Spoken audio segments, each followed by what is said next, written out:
Salutations, respected viewers. This is George from Ireland. I'm carrying on my series about Russian history. This is for A-level, so looking at the end of the Russian Civil War. By 1920, the Reds were clearly in command of the situation. There was quite a lot of fight left in the Whites, but the Whites were losing the war. All foreign troops had been withdrawn from Russia. The Whites were left on their own, and foreign governments were no longer giving them succour in terms of weapons, intelligence, or money. So General Wrangel and his men got down to the Black Sea, and they were hemmed in. They decided to evacuate before the ports fell to the Red Army. Wrangel's soldiers and his womenfolk were going to sail to Turkey. Oh, humiliation of humiliations, to seek asylum from the former foe.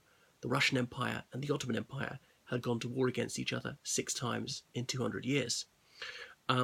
As the Whites were boarding their ships, the Red Air Force flew over the ports, dropping lots of leaflets, saying, "The war is over, let bygones be bygones, all is forgiven, stay, build a new Russia, and you'll be accepted into the army at your same rank, that we vow there will be no punishments whatsoever." Should they believe this?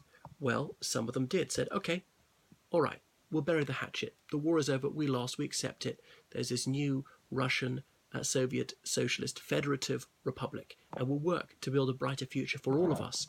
So some Whites chose not to stay behind because they'd been given this solemn promise that they would not be penalised in any sense.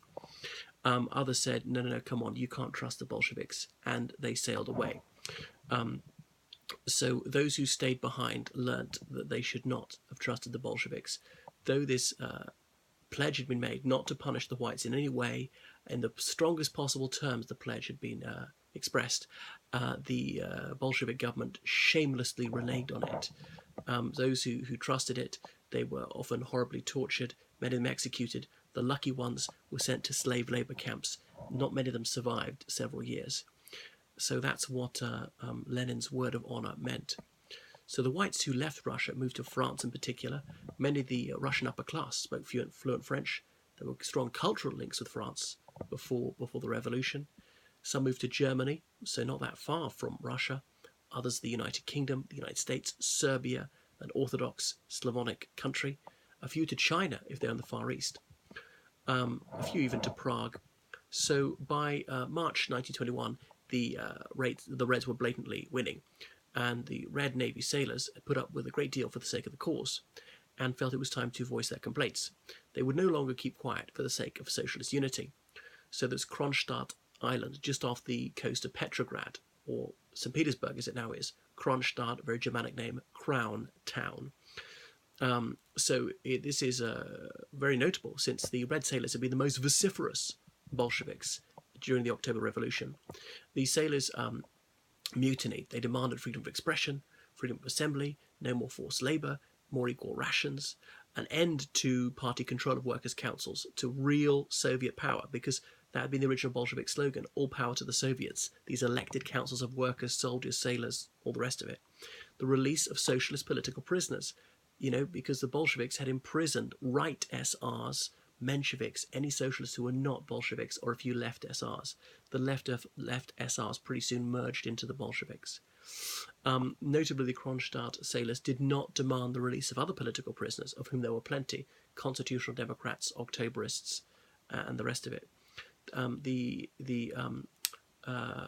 Kronstadt sailors said the peasants should be allowed to work as they wished, because there had been requisitioning under war communism, which was taking food at gunpoint. Both sides did it, because it was just exigent that they feed their forces, and food was in very short supply.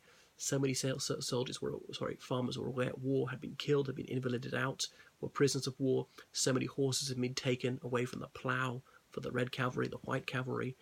So many buildings had been burnt down. There were virtually no tractors, almost no fuel for those there were, nobody to repair them. So that's why many people were starving to death.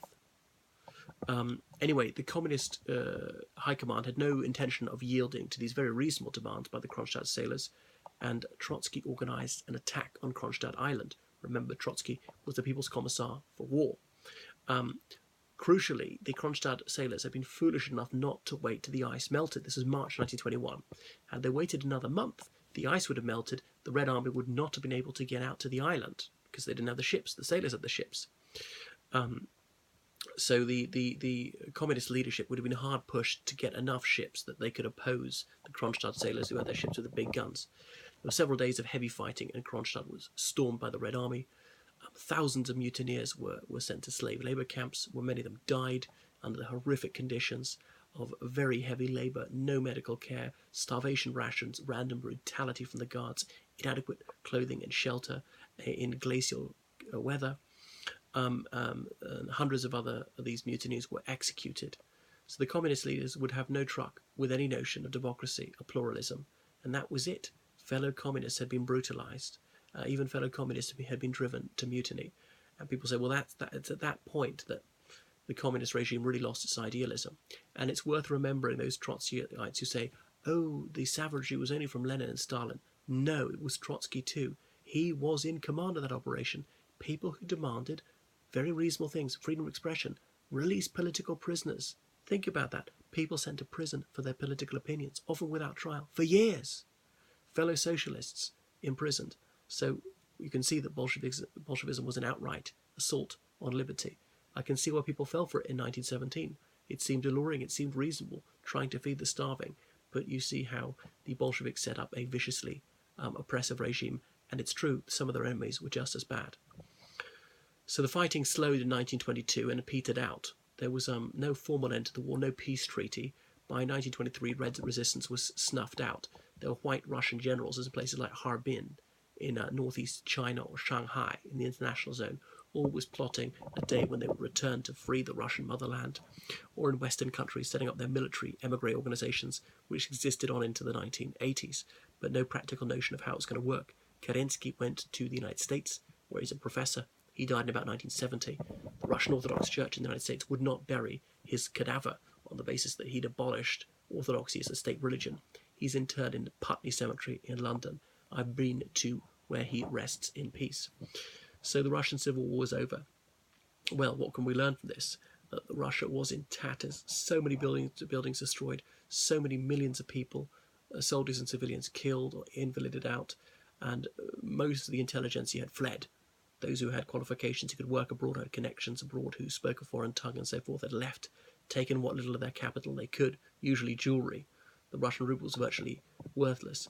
So it was just untold suffering engendered by this horrific war. Had the Bolsheviks not overthrown the government in October 1918, this wouldn't have happened. Another thing is, we know that the First World War ended in November 1918.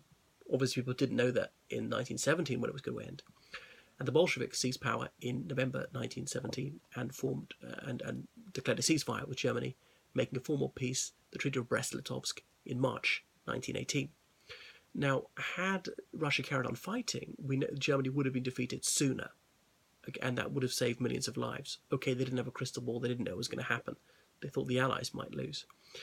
And yes, Russians would have been killed in fighting against the Central Powers. Surely not as many as were killed in this particularly bloody civil war, with no holds barred.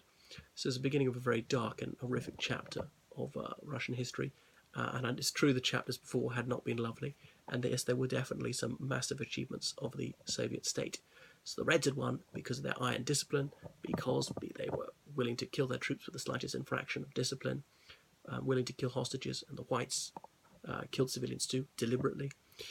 So it was ruthlessness that helped them win it. That would never be held back by ethical or legal considerations. There's no hand-wringing. There's an objective to achieve, and they were absolutely Machiavellian about doing that, wade through blood to achieve it. Capturing the major cities was very important, being geographically united, politically united, having a clear leadership and a definite policy, simple, attractive slogans, that helped them. The Whites were vociferous, squabbling amongst themselves, geographically divided, had no coherent aim, and people thought that the worst of the reactionaries were going to come to the fore and try to turn back the clock. So that was that. There was some Romanov claimants abroad, but they were not given much credence by the others. People didn't heed their claims to the crown, and that was that. So some of these white Russians went back to Russia in the 1990s, like the Tolstoy family. So that's the end of the Russian Civil War.